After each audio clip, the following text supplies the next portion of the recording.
Hi there. So this is the last few examples of section 6.6. Now in class we ran into when we were trying to solve the equation sine of x minus cosine of x equals to 1, where we tried squaring both sides of the equation and we knew that we needed to be on the lookout for extraneous solutions. When we got down to this part of the equation where we had 2 sine of x times cosine of x, and you guys said, okay, well, let's rewrite that as sine of 2x equals to 0 using the double angle identity for sine. That works fine. Whenever we go to find the general solution set, but we know we need to be on the lookout for extraneous solutions, we end up with x is equal to pi times n, or x is equal to pi over 2 plus pi times n. Now, we thought about letting n equal to 0, and when we did that, if we plug 0 into that original equation, well, sine of 0 is 0, and cosine of 0 is 1. So we get negative 1 equals to 1, and that's not true. However, if we let n equal to 1, we're plugging pi in for x. Sine of pi is equal to 0, and then cosine of pi is negative 1, and times negative 1 is 1. So you get 1 equals to 1. So basically when n is odd, in this first statement, values will be part of the solution set. So you could write that as pi times n when n is an odd integer.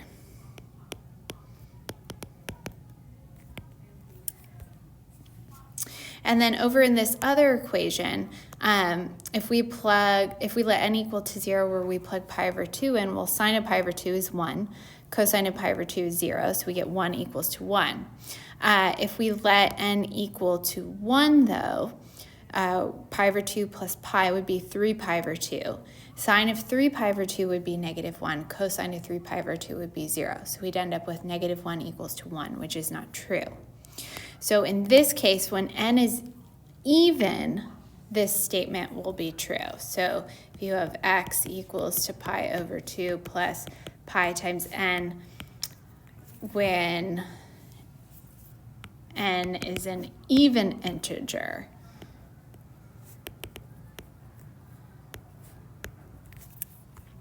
so you can write out that statement.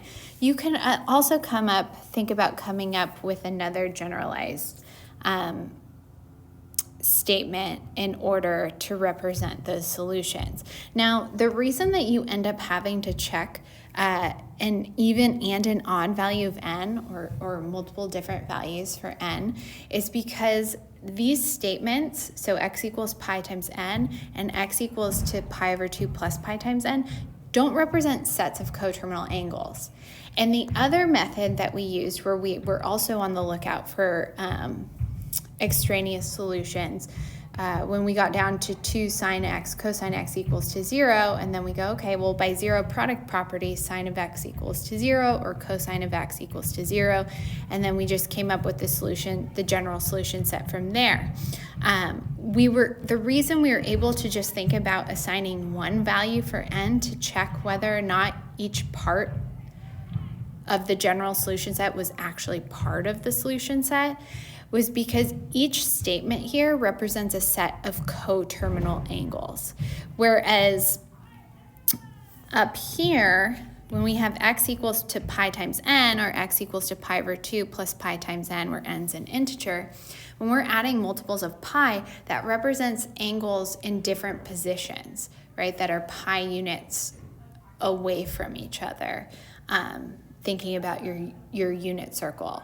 So if your general solution set each statement represents coterminal angles, you can just think about allowing n to be one value and checking into the original equation. It's in the case where the equation does not represent a set of coterminal angles that you would want to assign multiple values of n to see from there, like, if you could come up with some general statement to represent the general solution set. And you may want to list a few statements or just think about whether n is even or whether n is odd. We left off on this equation, so sine of x equals to cosecant of x equals to -2, where we rewrote cosecant as 1 over sine, and then we decided to multiply by sine on both sides of the equation. That would be the same thing as getting a common denominator on the left-hand side and then multiplying by sine on each side to get the sine out of the denominator. From there, we end up with a quadratic equation where we want to get 0 on one side of the equation. And then we look to see whether or not this equation is factorable or not. So we would have sine of x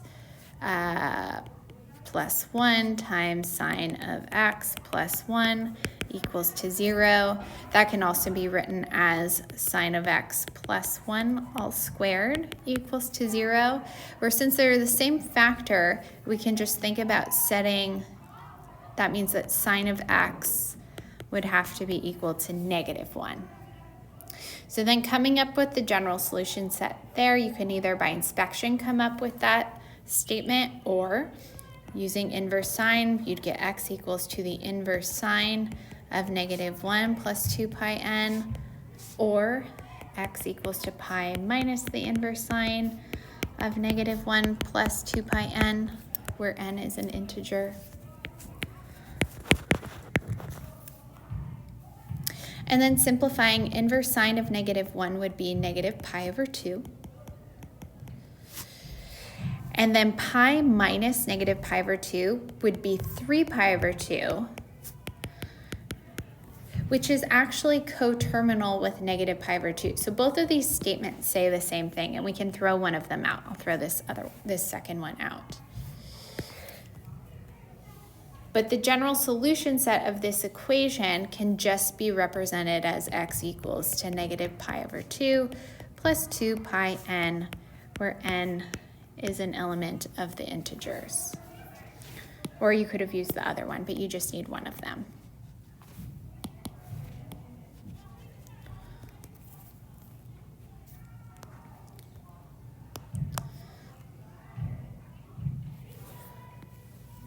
Okay, and then in this equation, we have cosine squared and a sine.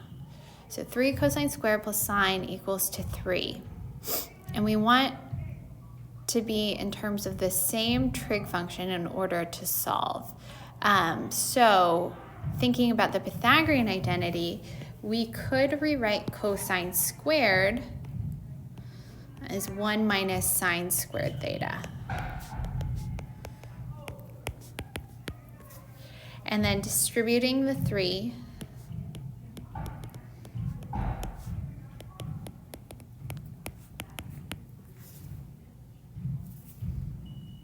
if we think about subtracting by 3 on each side, we would get -3 sine squared theta plus sine theta equals to 0. And from here, we can factor out a sine theta.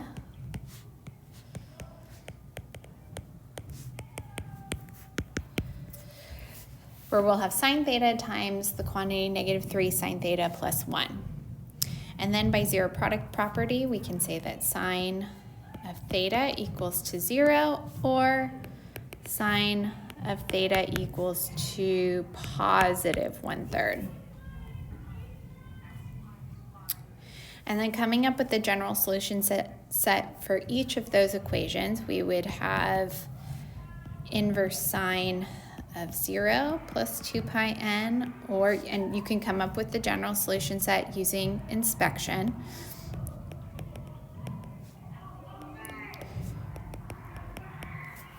And inverse sine of 0 is 0, so this is just theta equals 2 pi n, or theta equals to pi plus 2 pi n. And then for our equation where sine of theta is equal to 1/3, we would have theta equals to the inverse sine of 1/3 plus 2 pi n, or theta equals to pi minus the inverse sine. I'll bring that down here. Minus the inverse sine of 1/3 plus 2 pi n, where n is an integer.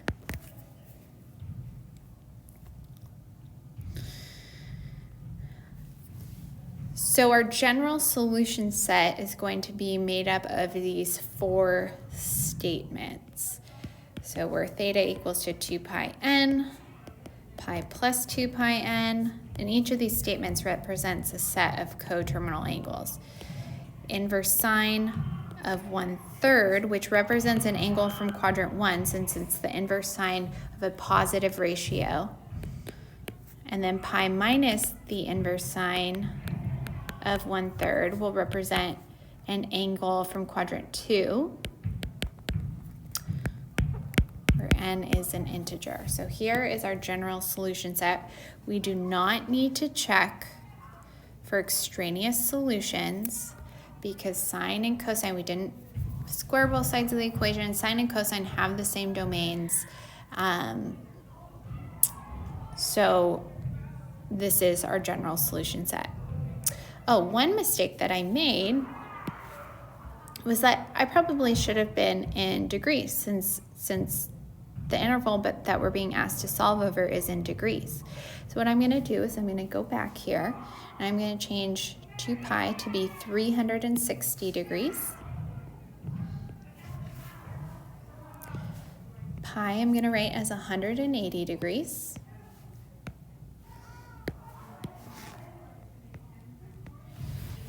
Two pi I'm going to write as 360 degrees here. I'm just fixing all of these.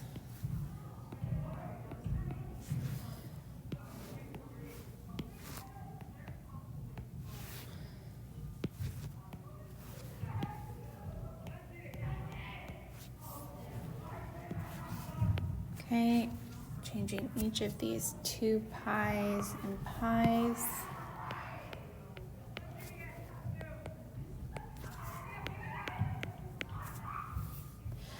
So these would be the solutions. I'm just going to write underneath it. These would be the solutions in radians, but in degrees, that would be 360 degrees n, 180 degrees plus 360 degrees n, inverse sine of 1/3 plus 360 degrees n, 180 degrees minus the inverse sine of 1/3 plus 360 degrees n, and still where n is an element of the integers. So here is our general solution set.